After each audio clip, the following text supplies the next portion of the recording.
निकल के सोना है तो ये गलत नहीं होगा। अब तक आप लहसुन के इन कीमती छिलकों को फेंककर बहुत बड़ी गलती कर रहे थे। तो इस वीडियो को देखने के बाद आप लहसुन के छिलके कभी नहीं फेंकेंगे। ये छिलके सोने से भी ज्यादा कीमती हो सकते हैं। जी हाँ, सोने से भी ज्यादा कीमती। तो बहुत ही यूजफुल वीडियो, इसका कोई भी पार्ट स्किप मत कीजिएगा। वीडियो अच्छी लगी तो लाइक जरूर कीजिएगा और चैनल को जरूर से सब्सक्राइब कीजिएगा। बिस्मिल्लाहिर्रहमानिर्रहीम, अस्सलाम वालेकुम। उम्मीद करती हूँ आप सब खैरियत से होंगे। तो लहसुन छीलते वक्त हमारे जहन में ये बात कभी नहीं आती कि जिन छिलकों को हम बेकार समझकर फेंक देते हैं वो हमारे लिए कितने अहम हो सकते हैं। छिलके चाहे देसी लहसुन के हो या फिर वलायती, दोनों ही हमारे लिए बहुत ज्यादा कीमती जेवरात जैसे हैं। हम जेवर तो बहुत संभाल कर रखते हैं, लेकिन आज के बाद इन छिलकों को भी बिल्कुल जेवर की तरह संभाल कर रखने वाले हैं। तो इसके लिए आपने जितनी बार भी लहसुन छीलते हैं तो इसके छिलकों को जमा करते जाएं और इस सख्त वाले हिस्से को यानी कि इसकी डंडियों को जाया कर दें। तो इसके लिए हमने दो तरह के लहसुन के छिलकों को जमा करना है। एक तो लहसुन के ऊपर वाले को और दूसरा जिससे लहसुन की पूरी पोथी कवर होती है, यानी इस बारीक छिलके को भी हमने जाया नहीं करना। तो इस तरह से आप जितनी बार लहसुन छीलते हैं इसके छिलकों को किसी भी टोकरी या फिर शॉपर बैग में इस तरह से संभाल के रखते जाएं। तो इस तरह से जब ये ढेर सारे हो जाएं तो आपने इन्हें किसी भी ट्रे में फैला के जो है वो रख देना है।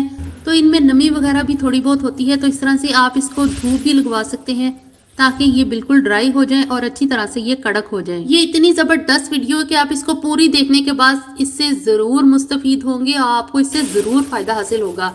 तो इस तरह से मैंने इनको ट्रे में जो है वो फैला के रखा हुआ था तकरीबन एक दिन के लिए, तो ये बिल्कुल अच्छे से कड़क हो गए। अब आपने करना यह है कि इन छिलकों को किसी भी ब्लेंडर जार में डाल देना है, लेकिन इसके लिए इनका ड्राई होना बहुत जरूरी है और इनको अच्छे से पीस लें। 1 मिनट से पहले ये बिल्कुल बारीक पाउडर की तरह पिस जाएंगे, लेकिन अगर इनमें नमी हुई तो फिर इनका पाउडर बिल्कुल भी नहीं बनेगा। नमी की वजह से ये आपके ब्लेंडर जार में ऐसे ही घूमते फिरेंगे और इनका बिल्कुल भी पाउडर नहीं बनेगा, बिजली अलग से जाया होगी। इसलिए जरूरी है कि इनको 1 दिन की धूप जरूर लगवा लें। आपके पास जो भी ब्लेंडर जार है जिसमें आप गरम मसाला वगैरह पीसती हैं तो उसको धोकर अच्छी तरह से सुखा लें, फिर इसमें जो है वो लहसुन के ये छिलके पीसे, नहीं तो इनको चॉपर में भी बारीक पीसा जा सकता है। जब इनका पाउडर बन जाए तो फिर इसको इस तरह से जरूर छान लें। छानना बहुत जरूरी है क्योंकि इसका जो दरदरा हिस्सा होगा वो निकल जाएगा और लहसुन के छिलकों का बिल्कुल फाइन सा पाउडर हमें मिल जाएगा जो कि बिल्कुल आटे की तरह होगा। तो इस तरह से आपने इस दरदरे हिस्से को जो है, इसका जो दरदरा जो पार्ट है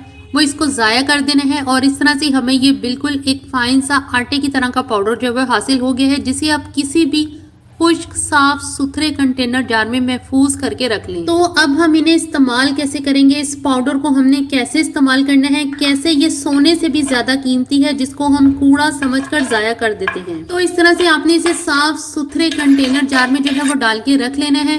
तो अब इसे इस्तेमाल कैसे करना है, तो इसके लिए आपने लेना है एक बोल और तकरीबन इसमें 2 टीस्पून लहसुन के छिलकों का जो पाउडर अभी हमने बना के रखा था वो आपने इसमें ऐड कर देना है। तो इस तरह से आपने 2 टीस्पून जो है वो भर के इस बोल में शामिल कर देने हैं ये पाउडर को। ये देख लें कितना फाइन पिसा है, बिल्कुल ये इस तरह से होना चाहिए, तो ही इसका रिजल्ट जो है वो बहुत ही बेस्ट आपको मिलेगा। जो बाकी का पाउडर है इसको आपने बिल्कुल इस तरह से एयर टाइट करके किसी खुश्क और साफ सुथरी जगह पे रखना है ताकि आइंदा के इस्तेमाल के लिए ये हमें बिल्कुल सही हालत में जो है वो मिले। तकरीबन थोड़ा सा आधे टीस्पून के बराबर आपने इसमें कोकोनट ऑयल ऐड कर देना है और ये इस तरह से जमा हुआ है क्योंकि सर्दी का मौसम है, और अगर गर्मी का मौसम हो तो आप उस अंदाजे से इसमें 1/2 टीस्पून जो है वो कोकोनट ऑयल शामिल कर दें। कोकोनट ऑयल अगर ना हो तो आप इसमें विटामिन ई का 1 कैप्सूल भी शामिल कर सकते हैं। तकरीबन 2 टीस्पून ही एलोवेरा जेल ऐड करनी है। एलोवेरा जेल आप अपने घर में गमले या क्यारी में लगे एलोवेरा के प्लांट से भी लेकर यूज कर सकते हैं।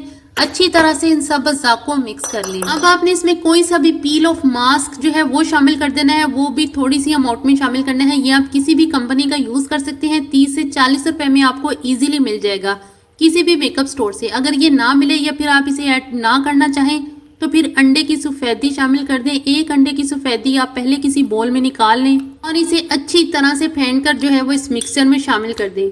अब अच्छी तरह से इन तमाम चीजों को मिक्स कर लेने के बाद आपने इसे अप्लाई कैसे करना है और कहाँ करना है। ये रेमेडी आपके लटके ढलके बूढ़े चेहरे को फौरन से टाइट कर देगी क्योंकि लहसुन के छिलकों में ऐसी प्रॉपर्टीज होती हैं जो चेहरे को फौरन से 30 से 35 साल तक पीछे ले जाएंगी। ये आपकी असली उम्र को तो कम नहीं करती, लेकिन आपके चेहरे और हाथों पर पड़ी झुर्रियों को फौरन से खत्म करके अपनी असली उम्र से कई साल पीछे आपको जवानी में लौटा देती हैं, जिससे आपका चेहरा चमकता और ग्लो करता है। ये रेमेडी आपके चेहरे को इतना गोरा कर सकती है कि आपकी सोच होगी जहां आप अपने चेहरे को जवान और हसीन दिखाने के लिए लाखों के बोटॉक्स और फिलर्स पर अपना पैसा बर्बाद कर रहे हैं, तकलीफ अलग से उठाते हैं, वहां पर ये सस्ती सी लेकिन इंतहाई फायदेमंद रेमेडी इस्तेमाल करें। इस रेमेडी को इस्तेमाल करने का तरीका इंतहाई आसान है। साफ सुथरी और धुली हुई स्किन पर रात को सोने से पहले अप्लाई करें। 30 मिनट तक इस रेमेडी को अच्छे से अपने फेस पर लगाकर छोड़ दें। 30 मिनट बाद चेहरा साफ कर लें या फिर पानी से वॉश कर लें। पहली दफा का इस्तेमाल आपके लटके ढलके बूढ़े चेहरे को जवान कर देगा। हर उम्र और हर स्किन टाइप वाले अफराद इस रेमेडी को अपने चेहरे को जवान